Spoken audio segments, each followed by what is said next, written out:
Hey, YouTube people. So I just wanted to pop on and do a quick Proverbs reading, and then maybe hopefully we can discuss it. I would love to discuss, as always.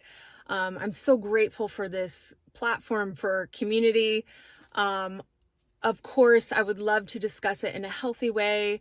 I know that we don't have to discuss things in a way that's hurtful or prideful. So let's have a healthy discussion. I would love to hear what you think and how this Proverbs applies to your life and how you've seen it applying to everyday life. I'm so sorry I don't have a stand right now. I'm holding this by my hand in my car because I just felt so compelled to get back on here and kind of continue with these videos. And I just want to say thank you so much for all of your encouragement and support. That just means so much, and it helps me. It reignites my fire to keep this going. So that being said, I'm going to go ahead and go on to Proverbs 1, 8 through 19.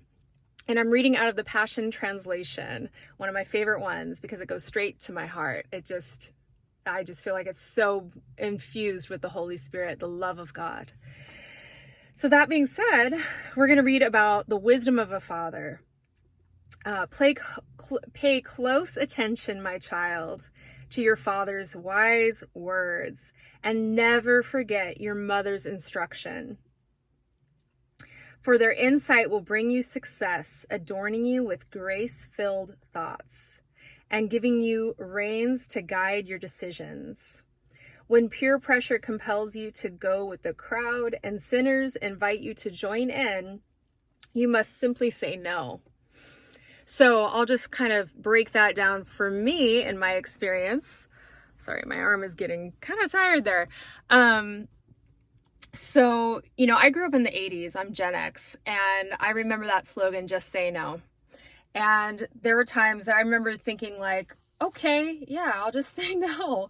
And I had a strong conviction about it. And I grew up in a Christian household, and my parents taught me some really good biblical values. And so I learned a lot from them, and I'm so grateful for their guidance.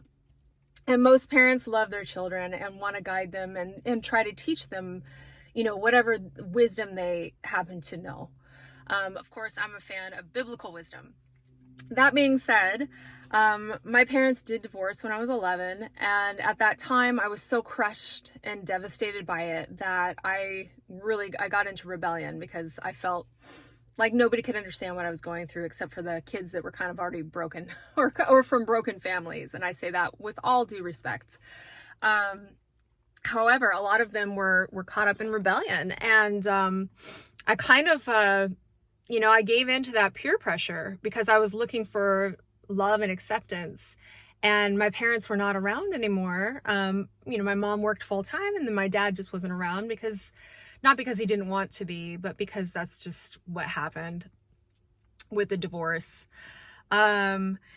Anyway, that being said, I lost a lot of my conviction to say no because I was so, I was 11 and I was just like, I need love. I need acceptance. So I started doing things that these other kids were pressuring me into. And it wasn't until I got so down this like dark downward spiral of rebellion and got into drugs and other peer pressure things. I apologize, my car is super hot, so I'm kind of like not the most comfortable, but I just wanted to get this out. Anyway, that being said, I wish now that I had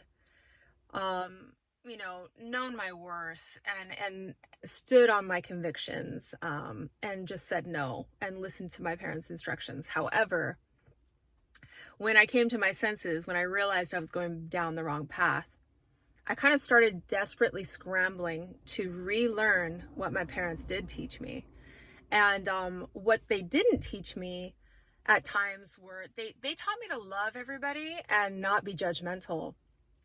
But one of the things I forgot is discernment. And one of the first verses that brought me back to God after that long rebellion was, don't cast your pearls before swine, because they're just going to stomp on them. And that really gripped me. I was like, wow, how did I not realize that? So anyway, after that, I fell in love with the Proverbs because it's a basic proverb. So it's not to be judgmental. I'm not trying to call anybody a swine, but there are people who have horrible values and only want to use and abuse people. And with somebody who has a pure heart, or at least tries to have a pure heart, they should not be, like giving themselves to somebody like that. It's just a recipe for disaster. Anyway, so I'll go ahead and continue. I'd love your thoughts and experiences on that if you'd like to share that in the comments. Okay, when the gang says we're going to steal and kill and get away with it, we'll take down the rich and rob them, which I actually have. I knew people in high school that actually did that. And that was a turning point for me, because when they did that, I thought, who are you people? Like, how am I hanging out with you? This is so messed up. How can you do that to people? And as you all well know, like, this stuff is still happening. It's like, it blows my mind when people say the Bible is so archaic, it doesn't apply to everyday life. Jesus is the same yesterday, today, and forever. It's all here. It's amazing. Okay, so once again, we'll take down the rich and rob them. We'll swallow them up alive and take what we want from whoever we want. So messed up, but like, this has been going on for so long. I mean, since the fall of humanity, right? Then we'll take their treasures and fill our homes with loot. So come on and join us. Take your chance with us. We'll divide up all we get. We each end up with big bags of cash. Just blows my mind. It's so messed up. But there are people who think like this, I mean, we see it all the time, right? Okay, so my son refused to go with them and stay far away from them. For crime is their way of life, and bloodshed their specialty. As sad as that is. Okay. To be aware of their snare is the best way of escape. So discernment, right? Like, be aware of it. Once again, I'm not talking about hating people. Nobody wants to be robbed, I mean, it's like, it's just bad on all accounts, and there's no justification for it.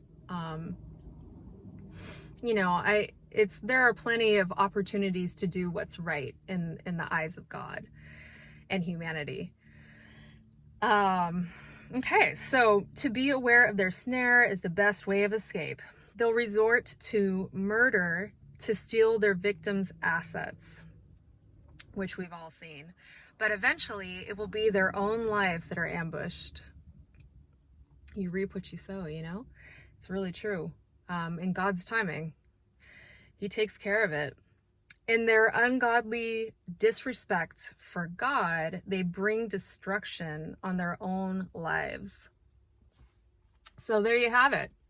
In a nutshell, you reap what you sow. And, if you're going to sow good, you're going to get good. I mean, it happens. I mean, it's happened to me over and over. And if you're going to, sow evil, you're going to fall in your own trap. And also, just stay away from people like that. Pray for them, bless them, but you do not need to put yourself in situations like that with people. And there are people who will tempt, especially, when we are kind of weak or broken. Once again, bringing it back to my parents' divorce. I was like kind of a fragile little bird just looking for acceptance and love, and I kind of fed myself to some sharks.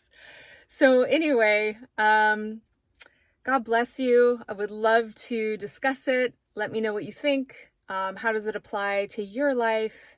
And I'll see you later. Love to you.